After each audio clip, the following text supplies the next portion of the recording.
नमस्कार, आप देख रहे हैं पटना न्यूज एक्सप्रेस और मैं हूं आपके साथ सरबिंदु कुमार।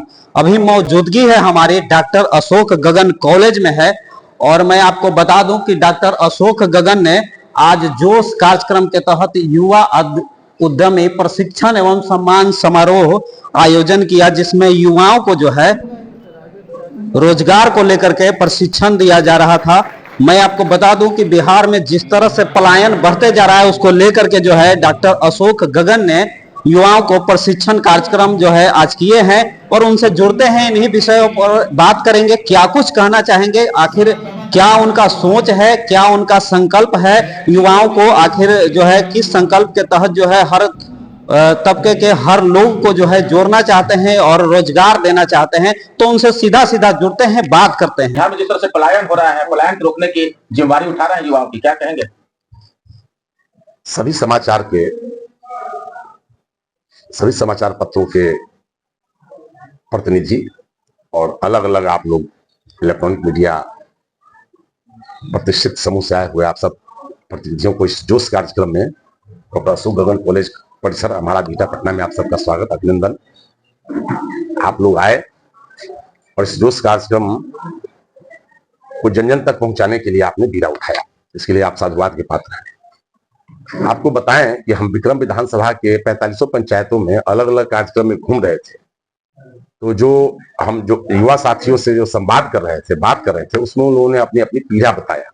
उन्होंने अपना जॉब का पीड़ा बताया, माइग्रेशन का पीड़ा बताया और भी उन्होंने अपना लाइवलीहुड का पीड़ा बताया। तो हमको लगा कि इन लोगों के बीच में कुछ ऐसा करना चाहिए जो एक उनके लिए अभिभावक की भूमिका के रूप में हम अपने आप को खड़ा कर दें। उसी योजना में हमने कई एक रिसोर्स पर्सन से जो अलग अलग विशेषज्ञ, अलग अलग क्षेत्र के विशेषज्ञ हैं, उन लोगों से हमने संपर्क किया कि भाई छोटा उद्योग लगाने के लिए, बड़ा उद्योग लगाने के लिए, छोटा व्यवसाय करने के लिए, बड़ा व्यवसाय करने के लिए, स्टार्टअप के लिए हम लोग कैसे लोगों को मदद कर सकते हैं। तो उन्होंने कहा कि जो इच्छुक लोग हैं उनको आप बुलाएं, उनको हम लोग बेसिक ट्रेनिंग देंगे, बताएंगे और जो जो उद्योग की स्थापना के लिए, व्यवसाय की स्थापना के लिए जो जो लीगल उनके डॉक्यूमेंट होंगे, हम लोग डॉक्यूमेंट पूरा करवाएंगे। जो उनके लाइसेंस लेने के जो होंगे सब निःशुल्क, किसी को कोई शुल्क नहीं लगेगा। हम लोग निःशुल्क हेल्प डेस्क के माध्यम से कुछ यहाँ से कुछ और जहाँ जरूरत पड़ेगा, जहाँ जा करके जिला उद्योग केंद्र में या फिर और जो भी संबंधित जो एजेंसी है उनके यहाँ हम लोग जा करके इनको करवाएंगे। ये आपको विश्वास दिला सकते हैं कि काफी लोग उत्साहित थे इस कार्यक्रम में आकर के। सभी पंचायतों के लगभग 250 से ऊपर युवाओं ने आज प्रशिक्षण प्राप्त किया है और इसका लाभ लेना चाहते हैं, कोई ना कोई उद्योग लगाना चाहते हैं, कोई ना कोई व्यवसाय करना चाहते हैं। 2 महीना में आपको इसके असर दिखेंगे। आज के 2 महीना बाद जब आप हम लोग मिलेंगे, इस बिंदु पर चर्चा करेंगे, तो निश्चित तौर पर अभी मंच पर हम लोग हैं, मंच पर वो लोग साथी होंगे जिन्होंने अपना कोई ना कोई कारोबार स्टार्ट किया, जस्ट इनिशियल स्टार्टअप किया।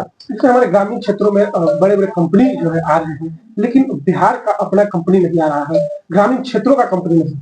बहुत दुख का विषय यह है कि पटना जो बिहार की राजधानी है, उसका सबसे नजदीक का ये इलाका है, सबसे नजदीक का क्षेत्र। पटना खत्म होता है और विक्रम विधानसभा शुरू होता है, लेकिन यहाँ कोई उद्योग धंधा नहीं है।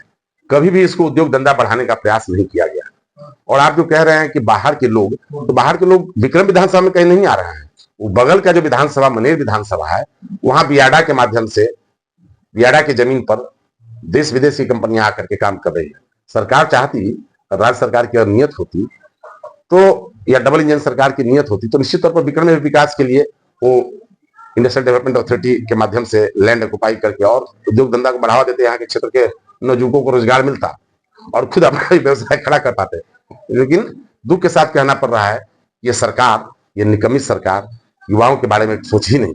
डिस्ट्रिक्ट इंडस्ट्री सेंटर जो है वहां पर तो लोग ज्यादातर अप्रूवल हो जाते हैं, लेकिन वहीं बैंकर जो होते हैं कहीं ना कहीं जो लोन आता है उसको किसी न किसी तरह से रोक देते हैं। सभी बैंक को टारगेट है, सभी बैंक का टारगेट होता है, उनको काम करना है, नहीं करेंगे तो उनकी लाइसेंस रद्द हो जाएगी।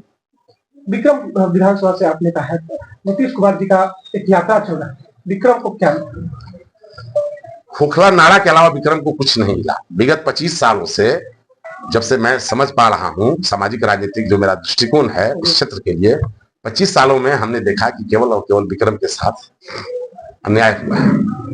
काफी पढ़ा लिखा समाज है, बुद्धिजीवी समाज है, किसान यहाँ के काफी समृद्ध थे। न नहर का पानी आता है, न बिजली रहती है, न ही खाद उपलब्ध है उचित मूल्य पर। हर जगह काला बाजारी है। जो जमीन का सर्वे में भी हो रहा है तो उसमें भी सब लोगों को इतना घूस देना पड़ता है सरकार के अलग अलग एजेंसी, अलग अलग लोगों के पास अपने जमीन का मालिकाना हक कागज पर साबित करने में। तो बहुत विडंबना है कि इस पिछड़े हुए इलाका को और ये लोग पिछड़ाना चाहते हैं, जबकि ये विक्रम इलाका स्वतंत्रता प्राप्ति के समय में काफी डेवलप था।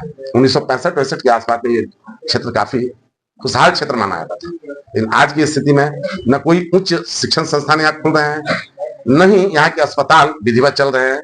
सारे अस्पताल डिफंग है। सरकारी स्कूलों की स्थिति दयनीय है। हम समझते हैं कि यहाँ अभी सरकार को बहुत सुधार करने की जरूरत है। विक्रम की तरक्की से ही पटना जिला की तरक्की, और पटना की तरक्की से बिहार की तरक्की दिखती है, और बिहार की तरक्की से ये मुल्क की, भारत की तरक्की दिखती है। इसलिए विक्रम को इग्नोर करके अगर कोई चाहे देश का प्रधानमंत्री हो या राज्य के मुख्यमंत्री, हम अपने आप को बहुत विकसित कहें, ये अपमान का विषय है। ये विक्रम वासियों के लिए अपमान का विषय है।